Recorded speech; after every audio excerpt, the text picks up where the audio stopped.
Kasalukuyang nasa Cebu pa rin sina Paolo Avellino at Kim Chiu, batay sa mga latest na sightings at video clips online. May nag-upload din na spotted ang dalawa na magkasama sa isang mall sa Cebu.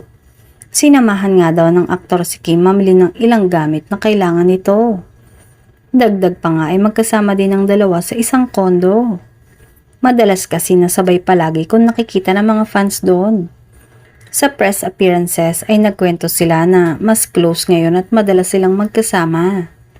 Nagmumukha na umanong seryoso kaysa love team na 10 taon na ang samahan ngayon. Samantala, bukod nga sa napansin nilang reaksyon ni Paolo habang nasa taping, pinansin din ng mga fan ang galawan ng dalawa at sinabing masyado na raw halata ang dalawa sa kanilang relasyon. Say ng marami, kahit hindi raw aminin ng Kim Pao ang kanilang relasyon, ay ramdam na ramdam nila ang unawaan ng dalawa.